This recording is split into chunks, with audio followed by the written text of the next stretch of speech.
लेकिन आज मैं कहना चाहता हूं दोस्तों, 5-6 साल पहले हम पर कैपिटा डेटा कंजम्पशन के मामले में दुनिया के सबसे पिछड़े देशों में से एक थे। ये मैं बहुत दूर की बात नहीं कर रहा हूं, 5-6 साल पहले। लेकिन आज स्थिति एकदम से बदल गई है। अनेक बड़े देश मिलकर जितना per capita mobile data consume करते हैं, उससे ज्यादा हम भारत में करते हैं। सबसे बड़ी बात यह है कि आज जो भी नया यूजर जुड़ रहा है, वो शहरों से नहीं है, दूर सुदूर जंगलों में रहने वाले भारत के छोटे छोटे गांव है दोस्तों।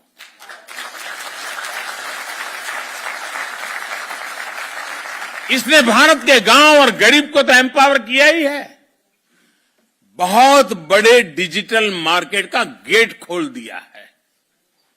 और यही तो है नए भारत की रियल स्टोरी।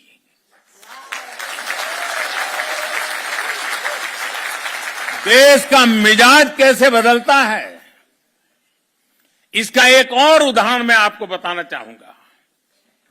यह हमारी आजादी का 75वां साल है। लगभग 75 महीने पहले,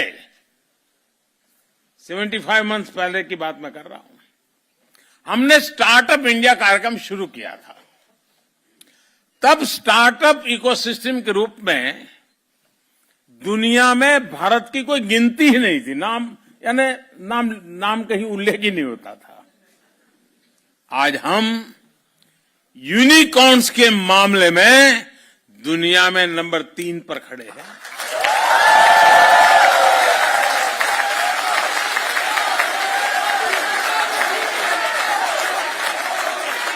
आज स्टार्टअप्स के मामले में दुनिया का तीसरा सबसे बड़ा इकोसिस्टम हिंदुस्तान है।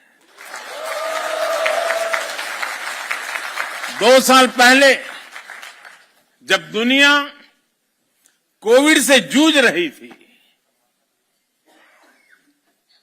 मौत कब आकर के धमकेगी, परिवार में कौन मुसीबत में फंस जाएगा, बाहर निकल पाएंगे कि नहीं निकल पाएंगे, उस समय संकट के बादल घिरे हुए थे, चिंताएं चारों तरफ फैली हुई थी। उस समय भारत का नौजवान, उस स्थिति को याद कीजिए दोस्तों। भारत का नौजवान करीब करीब हर महीने एक यूनिकॉर्न बना रहा था।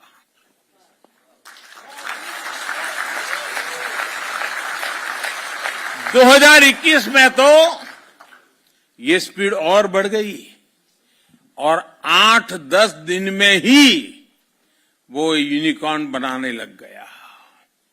और इस साल के शुरुआती 2022 के शुरुआती 3 महीने में तो हर हफ्ते एक यूनिकॉर्न भारत में तैयार हुआ।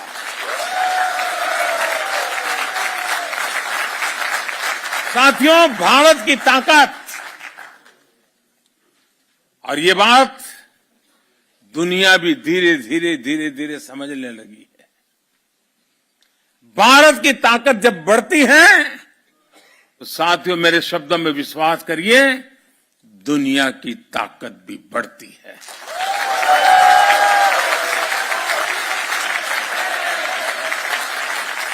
फार्मेसी ऑफ द वर्ल्ड, इस भूमिका में भारत ने मुश्किल समय में पूरी दुनिया का साथ दिया है। दुनिया के अनेक देशों को दवाइयां भेजी हैं ताकि हम संकट के समय मानवता के इस काम में पीछे न रह जाएं, दुनिया को संकट के समय मदद करें, ये सपना लेकर के काम करते रहे। भारत जब फूड ग्रेन्स के मामले में आत्मनिर्भर हुआ है तो दुनिया को भूखमरी से बचाने के लिए खुले दिल से ऑफर कर रहा है।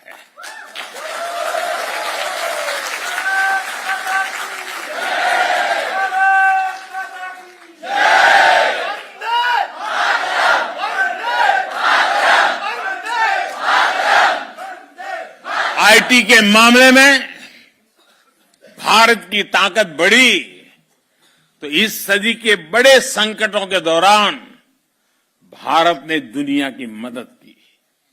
आज भारत एक बड़ी डिजिटल ग्लोबल पावर है, लेकिन इसको भी हमने अपने तक सीमित नहीं रखा है, बल्कि दुनिया के साथ हम शेयर कर रहे हैं। भारत के पास स्केल और स्पीड के साथ साथ शेयर एंड केयर की वैल्यू भी है। इसलिए ग्लोबल चैलेंजेस से निपटने के लिए भारत की कैपेसिटी में इन्वेस्ट करना वो सिर्फ भारत के लिए नहीं, दुनिया के लिए भी भलाई का काम है, दुनिया के हित में है। भारत की आत्मनिर्भरता में एक सशक्त ग्लोबल सप्लाई चेन का भविष्य जुड़ा है। वैश्विक सप्लाई चेन्स में भारत एक ट्रस्टेड और रिलायबल पार्टनर बन रहा है। साथियों, दुनिया को बेहतर बनाने के लिए भारत और डेनमार्क की साझेदारी बहुत अहम है। विशेष रूप से क्लाइमेट चेंज से जुड़ी हमारी चिंताएं भी और हमारे संकल्प भी साझा है। क्लाइमेट को जो नुकसान हुआ है उसमें भारत की भूमिका बहुत नगण्य है। दुनिया को तबाह करने में हिंदुस्तानियों की कोई भूमिका नहीं। हम तो वो लोग हैं जो पौधे में भी परमात्मा देखते हैं।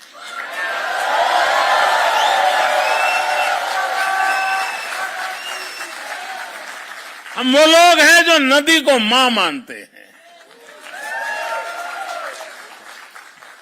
Thank you excellency.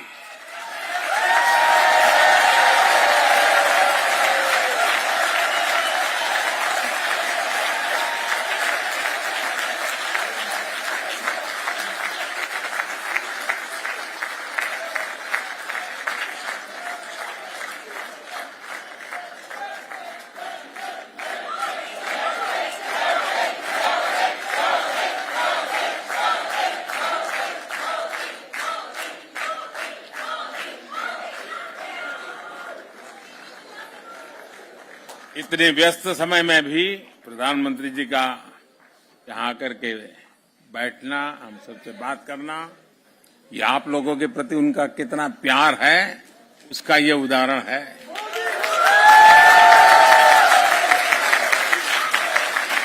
साथियों, मैं आपसे जो बता रहा था कि हम जो भी अच्छा करने का प्रयास कर रहे हैं उससे दुनिया लाभान्वित होती है। लेकिन दुनिया की भलाई के देखते हुए भारत ने वर्ष 2070 तक, जैसा मैंने कहा, हमने दुनिया में इस प्लेनेट को, इस पृथ्वी को बर्बाद करने में हिंदुस्तानियों का कोई रोल नहीं है, हिंदुस्तान का कोई रोल नहीं है। उसके बावजूद भी भारत ने वर्ष 2070 तक नेट जीरो का संकल्प लिया है। इंडिया टीवी हर वक्त हर जगह डाउनलोड करने के लिए सर्च करें India TV news Google play store या ऐप स्टोर पर।